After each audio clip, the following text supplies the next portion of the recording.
تو ہم ڈگمگا جاتے لہٰذا ہمیں شجر ثابتہ بننا ہے، آگے بڑھنا، اور اس کا ایک ہی ذریعہ ہے توکل کی رسی تھامیں، اللہ پہ اعتماد اور یقین رکھیں، پھر دیکھیں کیا ہوتا۔ ہر بند تالا کھلے گا، ہر جگہ رستہ بنے گا۔ یہ اس کا مسئلہ ہے، آپ کا مسئلہ نہیں ہے۔ آپ نے کبھی غور فرمایا اللہ نے اتنا ایک ڈرامیٹک سسٹم کیوں بنایا؟ اللہ سیدھا سیدھا بھی تو مکہ بسوا سکتے تھے۔ اللہ نے ایک اکیلی عورت کو دودھ پیتے بچے کے ساتھ صحرا میں چھڑوا دیا، اور پھر ایک کرشماتی طریقے سے پانی جاری کروایا۔ سیدھا سادہ بھی تو شہر بس سکتا تھا، ابراہیم کو کہتے جاؤ شہر بساؤ، کیا مسئلہ تھا؟ اللہ نے ہم لوگوں کے لیے قیامت تک کے لیے نمونہ بنایا کہ جس طرح اس شہر کو آباد کرنے کے لیے میں نے بلا سبب مدد کی ان لوگوں کی جنہوں نے میرے دی ہوئے امتحان کو پورا کیا، تو مسلمانوں قیامت تک کے لیے میں تمہاری بلا سبب مدد کروں گا اگر تم میرے امتحان پہ پورا اترو۔ کیونکہ اماں ہاجر امت مسلمہ کی ماں ہے نا، انہی سے یہ خاندان، یہ نسل چلی۔ اسماعیل علیہ السلام اماں ہاجر کے ہی بیٹے تھے اور ابراہیم علیہ السلام کے بیٹے تھے، تو ان تین نفوس سے یہ نسل مذہبی لحاظ سے نسل کہہ رہی بنی، یعنی جتنے بھی مسلمان ہیں وہ حضرت ابراہیم اور اماں ہاجر کی اولاد ہوئے، ہے نا۔ تو لہٰذا بات یہ ہے کہ اماں ہاجر کو یہ ایک ڈرامیٹک طریقے سے جو لا کر بسایا گیا، مثال بنا دیا گیا ہمارے کہ اگر تم صبر کرو گے اور میرے رستے پہ چلو گے تو میں بلا سبب بھی تمہارے لیے کام کر سکتا ہوں۔ اور آپ یہ دیکھیے کہ یہ سب ایک عورت نے کیا، ایک عورت نے قیامت تک کے لیے ایک ایسی نسل کی بنیاد رکھی جس میں ہمیشہ ایک گروہ تک قیامت ہدایت پر رہے گا نا۔ پوری قوم گمراہ نہیں ہو سکتی، پوری امت مسلمہ ختم نہیں ہو سکتی، اور دنیاوی لحاظ سے بھی پانی کا وہ سر چشمہ جاری کیا جو قیامت تک خشک نہیں ہوگا۔ اماں ہاجر کے اجر کا اندازہ لگایا کبھی؟ اور اس گھر کی بنیاد رکھوائی اماں ہاجر کی وجہ سے رکھی گئی نا، یعنی کہ ان کے موجودگی کے 22 نشاندہیاں ہوں جو قیامت تک اب ویران نہیں ہونا۔ تو صرف حصہ ابراہیم اور اسماعیل علیہ السلام کا ہی تو نہیں ہے، اماں ہاجر کا بھی تو ہے۔ اگر اماں ہاجر ہی بھاگ جاتی میں نہیں رہنا، ہے نا، اگر ابراہیم کو کہتی میں نے نہیں رہنا تو ابراہیم جبریہ چھوڑتے؟ نہیں، کیونکہ دین میں جبر تو نہیں ہے۔ آپ یہ غور فرمائیے، یہ مثال ہے ہمارے لیے، یہ خدا نخواستہ کوئی تماشا نہیں ہے، معاذ اللہ، یہ مثال بنائی گئی کہ اے مسلمانوں قیامت تک کے لیے یہ نمونہ تمہارے سامنے رکھ دیا۔ اگر میں ایک کمزور عورت اور ایک شیرخوار بچے کے لیے ایسے بیرن صحرا میں، ایسے بنجر صحرا میں پانی کا ایسا سوتا پھوڑ سکتا ہوں، قیامت تک تم لوگوں کے لیے بلا سبب مدد بھیجوں گا، بشرطے کہ تم لوگ آزمائش میں پورے اترو۔ آپ دیکھیں اماں ہاجر بے قراری میں بھاگی دوڑی، مگر انہوں نے یہ نکالا جی کتنے پھنسا دیتا ہے، کہا شکوہ کیا۔ ہم تو مصیبت آنے سے پہلے شکوہ کناں ہو جاتے ہیں، امکانی مصیبتوں پر آئیں گی، لہٰذا اللہ جی آپ تو ہمارے ساتھ بہت برے ہیں۔ آپ اماں ہاجر کی غور فرمائیے طبیعت اور اللہ کے سامنے اطاعت، کہ مصیبت آئی ہے، بچہ بھوک سے جام بالب ہے، اب مرا کہ تب مرا، یہی کیفیت ہو گئی تھی نا اسماعیل کی۔ تو ان کو لٹایا بھی کہاں؟ ریت پر، پتھر کے سائے میں، پتھر بڑا ٹھنڈا تھا، وہ بھی تو تپ رہا ہوگا۔ اس حالت میں آپ یہ سوچئے کہ تارکول پر جب ہمارے یہاں گرمیوں کی دھوپ پڑتی ہے تو پیروں کے نیچے، جوتی کے نیچے لگتا ہے نا تارکول پگھل رہا۔ اب سوچئے کہ اماں تو صحرا میں تھی، کیا دھوپ تھی اور کیا گرمی تھی، وہ پتھر کا سایہ کیا سایہ ہوگا جس کے نیچے اپنا شیرخوار بچہ لٹایا، اور صفا مروہ کی پہاڑیوں کے درمیان دوڑی۔ لیکن اس سارے وقت میں کر کیا رہی تھی؟ دعائیں کے شکوے۔ اب آپ کو پتہ چلا صبر کس کو کہتے ہیں، شکر گزاری کس کو کہتے ہیں۔ اس وقت میں بھی نہیں کہہ رہی اللہ جی کیا مصیبت ڈال دی اللہ جی، کیونکہ خالص اللہ کے حکم سے آئی تھی نا۔ جب چھوڑ کر جانے لگے ابراہیم علیہ السلام تو ان سے پوچھا کہ آپ مجھے یہاں کیوں چھوڑ کر جا رہے ہیں، کس کے کہنے سے چھوڑ کر جا رہے ہیں؟ انہوں نے کہا اللہ کے حکم سے۔ تو اماں ہاجر نے کہا پھر آپ جائیں، اللہ ہمیں ضائع نہیں کرے گا۔ ٹھیک ہے، واضح طور پر ایک ہی جواب دیا ابراہیم علیہ السلام نے، اللہ کے حکم سے۔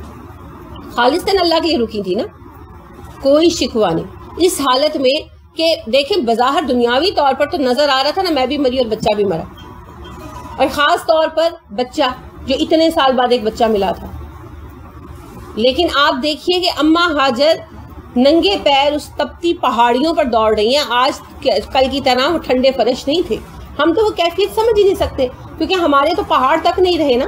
انہوں نے ہماری سہولت کے لیے کیا، اچھا کیا، لیکن ویسے میں ایک بات کر رہی ہوں کہ وہ پہاڑیاں تو کٹ گئی صفا مروا کی، فرش بچھ گئے، پالشڈ فرش ہے، اور ان کے نیچے بھی جو ہے نا نالیاں چلتی ہیں ٹھنڈے پانی کی، لہٰذا فرش ٹھنڈے، یخ، ایئر کنڈیشنڈ. ہمیں کیا پتا کہ ان پر کیا گزری. کبھی آپ گرمی کے موسم میں جو ہے شدید گرمی میں ننگے پاؤں سڑک پہ چل کے دیکھیں، پھر اندازہ ہوگا. میری ایک جاننے والی خاتون ہے، تو ان کا پاؤں جل گیا نیچے سے، تو میں بڑی حیران ہوئی. میں نے ان سے پوچھا تو وہ بتانے لگی کہ سخت گرمی تھی، یعنی پاکستان میں سخت گرمی تھی، تو وہ باہر نکلی اور انہوں نے زمین پر پاؤں رکھا تو نیچے اسکن پر آبلہ بن گیا. زمین اتنی گرم ہوئی تھی. میں حیران ہوگی. میں نے کہا اچھا، اب آپ اس چیز کو کمپیئر کر کے دیکھیں. وہ صحرا ہے، ڈائریکٹ دھوپ آتی ہے اس تپتی ہوئی ریت پر، وہ ایک پہاڑ پہ جاتی ہیں دوسرے پہاڑ پر آتی ہیں. ہم تو ایک جملہ کہتے ہیں نا 7 دفعہ نسے ادھر ادھر. کبھی سوچے تو صحیح ہوا کیا. دور دور تک کوئی بندہ تو بڑی چیز ہے، کوئی پرندہ موجود نہیں، کوئی کیڑا مکوڑا موجود نہیں، کیونکہ پانی نہیں ہے. کیڑے مکوڑے بھی وہاں ہوں گے جہاں پانی ہوگا. کوئی ایک ہرا پتا موجود نہیں، زندگی کی کوئی علامت نہیں، دور تک ریت ہی ریت ہے. وہاں پر آپ بھاگ رہی ہیں اور کوئی انسان نہیں ہے، اور بچہ جاں بلب ہے، اور اس وقت بھی وہ اللہ سے شکوہ نہیں کر رہی، صرف دعائیں کر رہی.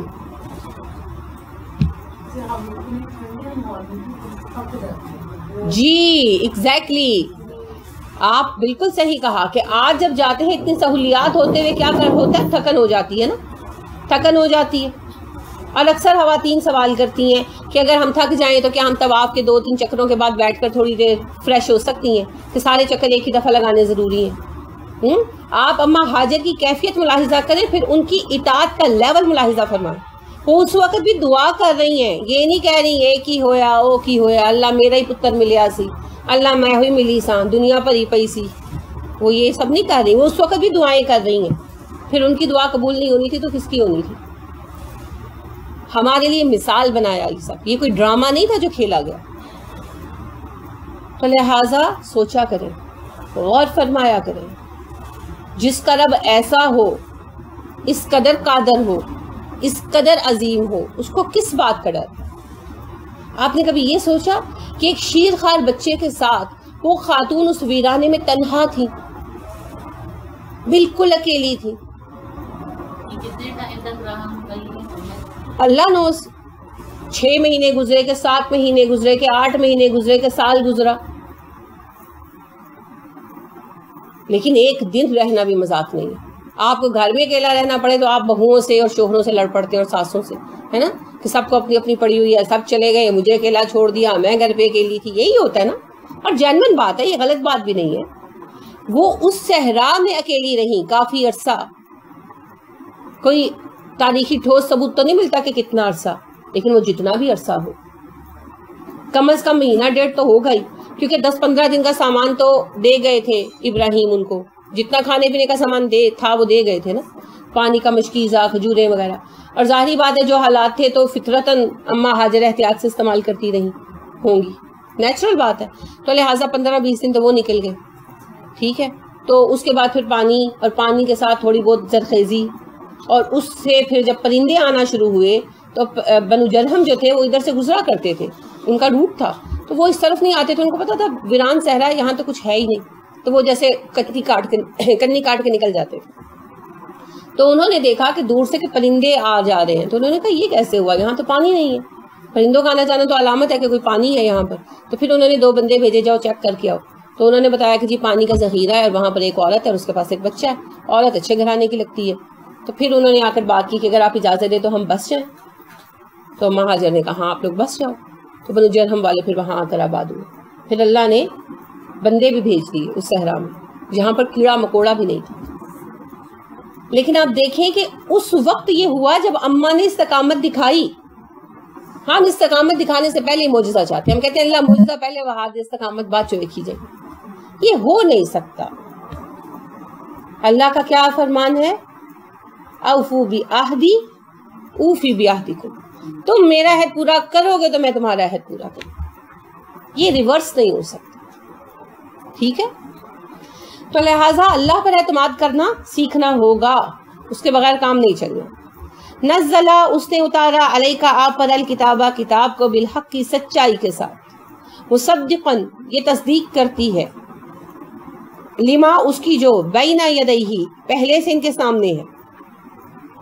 اس رب نے آپ پر اس کتاب کو سچائی کے ساتھ اتارا۔ اس کتاب کی خاصیت یہ ہے کہ یہ اہل کتاب کے پاس موجود کتاب کی تصدیق کرتی ہے، توریت کی تصدیق کرتی ہے۔ وَأَنزَلَ اتاری اس نے التوراۃ تورات والانجیل اور انجیل۔ انزلہ اور نزلہ میں فرق ہے۔ انزل ہوتا ہے یک بارگی اتارنا، ایٹ ونس، اور نزلہ ہوتا ہے بتدریج اتارنا، ٹھیک ہے۔ تو توریت کیسے اتری تھی؟ یک بارگی دے دی گئی تھی نا۔ اور قرآن کیسے اترا؟ 23 سال کے عرصے میں، 22 سال 2 ماہ 12 دن، رفتہ رفتہ اترا۔ تو یہ فرق ہے۔ انجیل کا ہمیں پتہ نہیں ہے، لیکن اللہ اس کے لیے بھی کہے نا انزل التوراۃ والانجیل، تو پھر انجیل بھی اسی طرح اتری، اکٹھی دے دی گئی۔ اور قرآن کیسے اترا؟ بتدریج۔ یہود نے یہی اعتراض کیا کہ اللہ کی کتابیں تو اکٹھی کیوں نہیں آتی، موسیٰ پر تو اکٹھی آئی تھی۔ اللہ نے کہا ہم اس لیے اس کو تدریجاً اتار دیں کہ جم جائے آپ کے دل پر۔ تم لوگوں نے اکٹھی لے لی تو کون سا کارنامہ کر لیا، اکٹھی پھر گم بھی کر دی نا۔ توریت اٹ سیلف انہوں نے گم کر دی۔ ان کے درمیان 500 سال تک توریت کہیں موجود نہیں تھی۔ توریت جس باکس میں رکھی گئی وہ باکس ہی گم کر دیا، لہٰذا توریت کا نام و نشان ہی غائب ہو گیا۔ پھر اللہ نے عزیر علیہ السلام کو بھیجا، جنہیں یہ عزرا نبی کہتے ہیں۔ پھر عزیر علیہ السلام کو اللہ نے یعنی یہ گفٹ کیا کہ ان کو توریت یاد تھی، تو انہوں نے پھر وہ توریت دوبارہ ان کو لکھ کر دی، انہوں نے پھر گم کر دی، ہے نا۔ تو اللہ رب کریم نے جو تدریج سے اتاری نا، تو صحابہ کے دلوں پر جم گئی، ثبات آ گیا، اور آج تک قرآن کو بدلا یا مٹایا نہیں جا سکا۔ قرآن کی تعلیمات کو بدلنے کی کوشش ضرور کی گئی ہے، ترجمہ یعنی کہ ترجمہ میں تھوڑا بہت ہیر پھیر، مگر وہ بہت کم ہے، کوئی 1-2 ہی لوگ ہیں، اکثریت ترجمے صحیح ہیں۔ جو سمجھایا جاتا ہے نا قرآن، تو وہاں آ کر ڈنڈیاں مارتے ہیں، قرآن پڑھاتے ہی نہیں ہیں، ایسے ہی ایک آدھ آیت قرآن کی پڑھ کر تو پھر اپنے نظریات کو اللہ کے نام پر بیان کرتے رہتے ہیں، لیکن قرآن کو نہیں بدلا جا سکتا۔ تو نزلہ اور انزلہ کا یہ فرق ہے، یہ نزول کی کیفیت کا فرق ہے، اور شدت اظہار بھی ہے اس میں، وہ میں نے آپ کو کل عرض کیا تھا۔ تو اللہ کہتے ہیں کہ اے نبی صلی اللہ علیہ وسلم، یہ جو کتاب آپ پر اتاری جا رہی ہے یہ اس حی و قیوم واحد رب کی طرف سے ہے، اور اس کتاب کی عظمت کے لیے اتنا ہی کافی ہے کہ یہ اللہ کی طرف سے ہے۔ تو اس کے ہر حکم کو مانو، اور اس کی خوبی یا اس کی خصوصیت یا اس کی پہچان یہ ہے کہ یہ پہلی کتابوں کی تصدیق کرتی ہے، اور جس رب نے توریت اور انجیل اتاری اسی رب نے قرآن اتارا۔ تو جو توریت کو مانتا ہے وہ قرآن کا انکار کیسے کر سکتا ہے، اور جو انجیل کو مانتا ہے وہ قرآن کا انکار کیسے کر سکتا ہے، اور جو قرآن کو مانتا ہے وہ توریت و انجیل کا انکار کیسے کر سکتا ہے نا، کیونکہ تینوں کتابیں ایک ہی رب کی اتاری گئی تھیں۔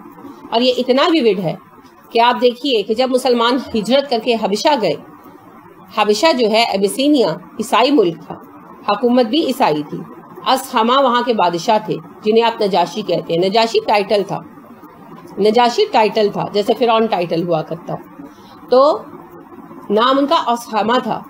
اسحما جو تھے عیسائی تھے نا، مذہباً عیسائی تھے اسحما، ساری مملکت ہی عیسائی تھی۔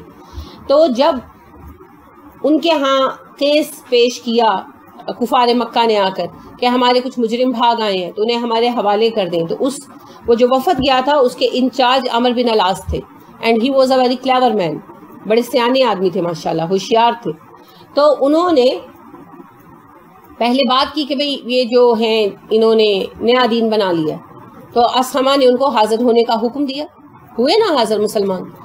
تو ان کو جا کر کہا کہ یعنی بلا کر کہا کہ کیا بات ہے، کیا تم لوگوں نے مسئلہ پیدا کیا، کیوں تمہاری قوم تمہاری دشمن ہو گئی ہے؟ انہوں نے کہا آپ کو شاید آپ سب نے میرا خیال سنی ہوگی، حضرت جعفر کو انہوں نے اپنا ریپریزنٹیٹو مقرر کیا، علی رضی اللہ عنہ کے بڑے بھائی جو تھے، تو انہوں نے کھڑے ہو کر ایک سپیچ ڈلیور کی کہ انہوں نے کہا کہ بادشاہ سلامت بات یہ ہے کہ ہم لوگ چور تھے، ڈاکو تھے، شرابی تھے، زانی تھے، کمزوروں کا حق کھا لیتے تھے، ہر برائی تھی ہمارے اندر، بتوں کو پوچھتے تھے، پھر ہمارے درمیان ایک ایسا بندہ کھڑا ہوا جس کے کردار سے ہم واقف ہیں اور اس کی سچائی سے بھی واقف ہے، تو اس نے ہمیں اللہ کی طرف بلایا، ہم مسلمان ہو گئے، یہ اس وجہ سے ہمارے دشمن ہو گئے۔